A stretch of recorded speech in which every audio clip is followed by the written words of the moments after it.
there's a can cap. Since I have the chassis just about done, I thought I would get to work now on the tuner section. And if you remember, this tuner on this RCA had, basically it was set up like this. You've got your 3-gain capacitor, tuning capacitor. You have the, over here you have the 8 discs that are used for the preset tuning stops. So these are the things that actually tell the radio to stop moving as it's automatically tuning. And if you look very carefully here, you'll see that there's a break in the continuity of the brass material that these discs are made of. I think that's brass and not copper. Anyway, there's a discontinuity here, and if you were to look at it from the side, more or less from the side, it might be tough to see, but if you look right here, you see that discontinuity. You see that basically there's an opening cut in the material, so that as the fingers are riding along, and the fingers are narrow as they ride along the disc, okay, as the fingers ride along the disc, as this disc is turning, and then it hits this discontinuity, and since the current for the motor is running through the particular finger that's selected for the station, the current is running through that finger. As soon as it hits this open spot in the conductive material, the current stops for the motor, and this immediately stops. That's how it selects the tuning. It's really rather simple and sort of ingenious. So each button that you push routes the motor current through the disc that's associated with that button. And each disc will have this discontinuity. It will have one discontinuity in it somewhere on the disc. And then when you set the presets up, the way you do it is by adjusting the position of these discs, because these discs will actually turn. You see, I don't know if you could, I hope you can see that. The discs actually will move relative to each other and relative to the shaft of the tuner. So that's how you adjust where the stations are. And they turn easily enough, so I could do this by hand. The RCA had made a tool, a special tool, to do it more precisely, but I should be able to set up the tuning with this by hand. And then because the radio had automatic frequency control, it wasn't imperative that these be exactly precise, just that they stop in a strong part of the signal. Then the radio would allow the automatic frequency control to take over, and it would center on the strongest, the center of the peak of the signal. So it's really pretty ingenious design. I don't think this would work as well if this radio did not have AFC. So that was a big part of how this worked. So my 812K and my 816K will both have this arrangement, and they'll both have AFC circuits I'll have to deal with. So this thing rides, these discs ride on the same shaft as the tuning condensers ride, the rotor for the tuning condensers. Okay, so what I'm going to have to do on this, I'm not even going to really test them. I'm just going to replace all 3 of these resistors. I'll replace these wires, and then I'll remove these. Well, I probably won't remove them. I'll just do it right there on the condenser. I will heat these up and melt as much solder out of them as I can to make them as easy to work with as I can, so that when I put this back in place, there will be a little solder on there, and that'll help the flow, but I'll still be able to sort of wrap these around the places where they need to go. So I'm going to have to take care of that. And then what I'm going to do also with this, and I'll show you now because I'm going to partly do it. Well, before I do that, let me show you there are 4 grommets that go on this tuning condenser. These are pretty standard RCA rubber isolation grommets. So most of them are a little flexible, and so they weren't terrible. But you know, you don't go to this point in the radio and then leave things like this in the radio, because this one is really squished down. You can see the difference between these two. This one here is more like it should be. It's nice and flat on top, and this one here is squished down, so it's been compressed. Maybe, you know, from some heat and stuff, it kind of caused it to compress more rapidly. So here are 3 of them, and they go on this tuning condenser 1, 2, and 3. Okay, so you got a tripod mount with those 3 right here, and then there's a 4th one that mounts the condenser onto this chassis mount right here. So this 4th rubber grommet is right in here, and I have to remove this chassis mount bracket before I can take that off and replace it. There's another, this looks just like a grommet for a wire to run through. I forget what that is. I'll have to look at some pictures, but I'll replace that too because it's hard as a rock. All right, so now I have already started to disassemble this. To remove this bracket, I have to remove the front tuning plate right here, and there are some some studs that go through that. All I have to do is remove nuts. Now I've removed some of them already just to speed things up so I can do this one-handed. I'll remove the remaining nuts, I'll lift this plate off, and this bracket will drop right out.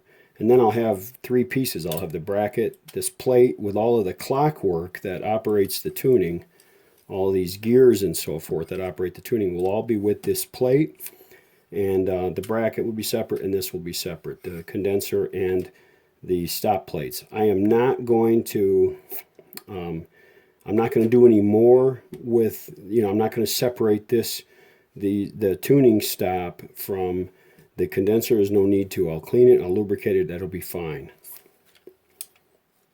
So let me go ahead and remove the remaining nuts here and pull this plate off.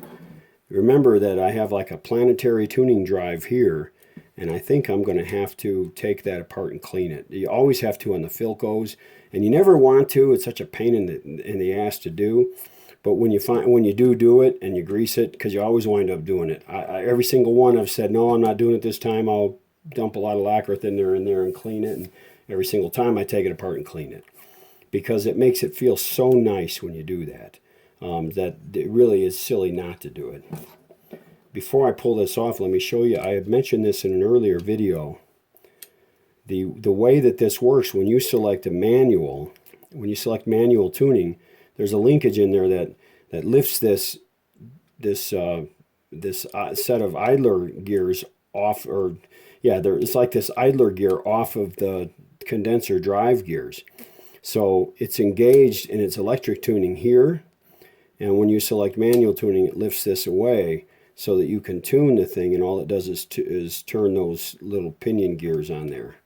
And then when you have this, so it becomes very difficult to tune if you leave it in electric and try to tune it manually. It can be done, but it's difficult because you're turning a bunch of gears and the motor. So this thing is a little adjustable. You can kind of see, let me hold that down, and then I'll show you what the adjustment does. It adjusts up and down. I hope you can see this. This adjusts up and down. So see, by changing the adjustment, you can see how much difference. I actually can make the difference between that thing meshing with the gear it's driving and not meshing. And I think that was a big part of why that tuning was stalling as the motor was operating, and it was sort of skipping and making that awful noise, because this thing was adjusted too far away, and it was not always meshing with that gear. And so when I put it all back together, I'm going to adjust it down there so that it is meshing with the gear all the time, and it should drive just fine. I hope that the thing did not cause damage to this half moon gear. There's this half moon gear right here, and one side of it had some teeth that were a little worn. I think that they're still okay. I'll clean them up with a really small file, and then when I lubricate everything really well, it should turn more readily, and I should have fewer problems with it. So finally, let me get this front plate off. Like I said, I've loosened all of these, so this should be easy. Well, I did loosen them, but I must have put it back. There we go. So, okay, that was the last one that held this bracket on. So you see this bracket is held on right here to this big pin, and that's where that's that grommet. That grommet rides in the pin. So between that and the plate being suspended, with grommets, and this front plate being suspended with grommets, this thing, the tuning condenser and the stop mechanism are pretty well isolated. And remember, the motor mounts on this plate, so it's all isolated from the motor too. So I'll set that aside. And let me gently slide this plate off now. Oops, one more nut. I forgot about that. Okay. Slide that plate off. Terrific. Now I'll set this aside for the moment. So here is that plate. Here's the front of it. You've seen this. Here's that tuning mechanism. Oh boy, it's stiff. Yeah, it's pretty stiff. So I know that that's going to need cleaning. Gosh, I hate doing it, but you got to do it. That's going to need cleaning because that's going to change a lot of how this radio feels. And believe me, whether it's you or the person, if you're doing this radio for someone else, if it's that person, that first feel, that tactile, that sensation of turning the knob and how it feels. Does it feel smooth and does it feel well made and sophisticated? That really presents the first impression of a radio. You can have a radio that looks fantastic, and if you turn the tuning knob and it feels clunky or grindy or gritty, then immediately your perception of that radio is that it's either not well made or it's not been well restored. So you can really go a long way just by taking care of things like this. Now there's a lot of, see, here's the clockwork. Now let me show you how this works again.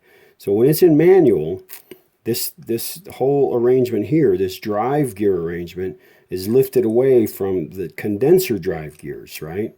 So you lift, when it's in manual, you turn it and they don't do anything. They just sort of float there, okay? But when it's engaged, all right, when they mesh, now you turn it and the whole thing turns, okay? And remember, this is the little cam that operates the reversing switch. So when it goes all the way to one side of the dial, this cam kicks that switch over and it reverses the direction of the motor so that it only travels the other way.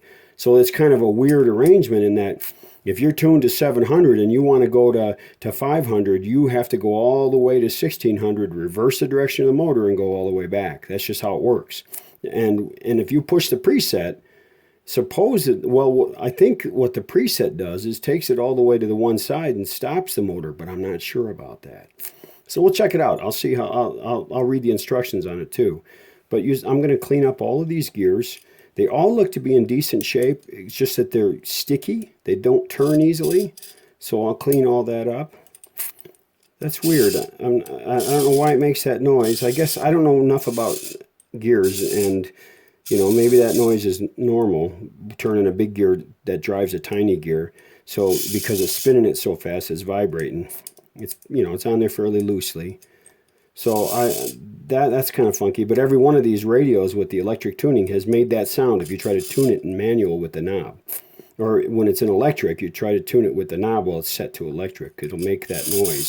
So I know that noise is not unusual. It doesn't bother me. So I'm going to go ahead and take all this apart and clean it. The next steps will be to get to work on this. Now this is pretty clean. I'm pretty happy with this. No big deals there.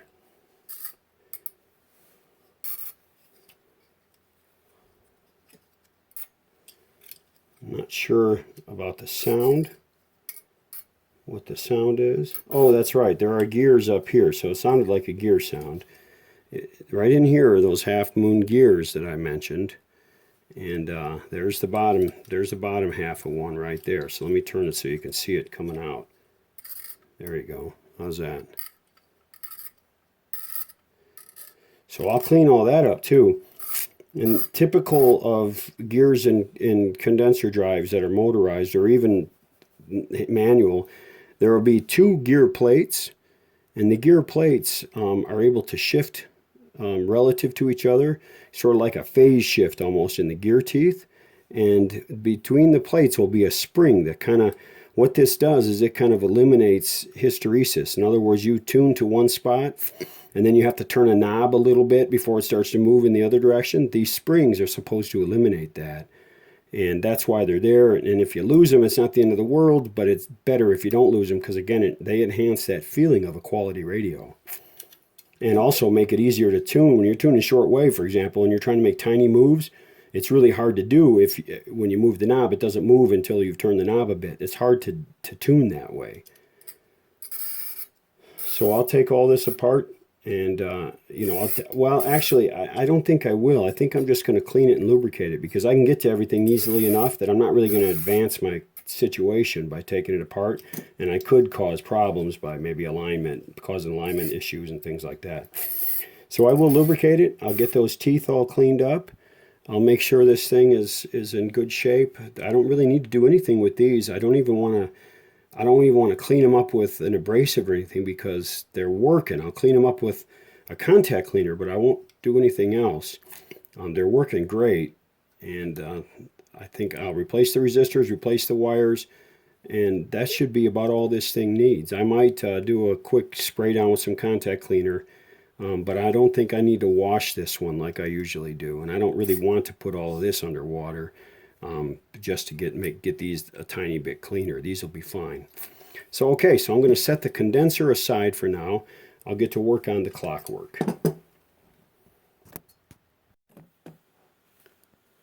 Earlier I said that this little cam here operated the reversing switch. And of course that's a ridiculous notion because the reversing switch sits way at the back of the whole tuning arrangement, way at the back. And we know that from watching this being taken apart that this plate sits way up in front.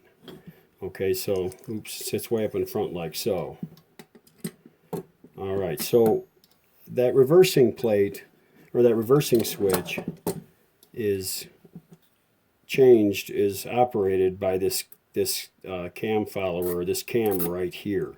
We've talked about this before. They call it a lever in the RCA documentation. So this lever operates the reversing switch. So what does this little cam here do? Well, if you remember that the motor isn't rigidly coupled to these gears. The motor has a shaft that comes out sort of the front end of it, and that shaft has a pin. So here's the motor with the shaft that I'm talking about. You see this?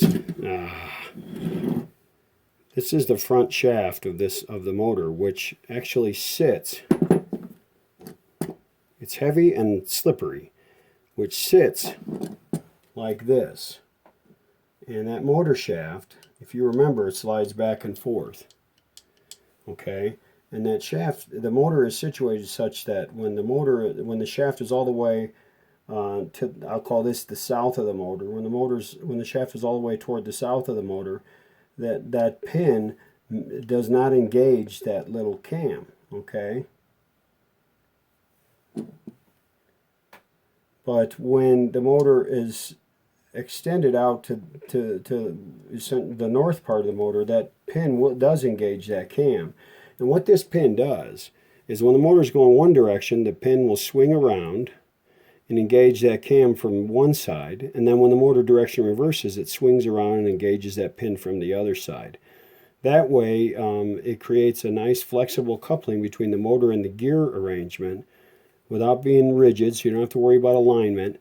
And of course, you know, this pin just hitting this little cam gives plenty of room for slippage to take up for any misalignment that might be happening. So alignment is not a critical situation in this arrangement. A lot of drives, you know, motorized drives, you have to worry about alignment, and there has to be some flexibility built in somewhere in all motorized drives. So that's what this is all about. I just wanted to correct the record on that one.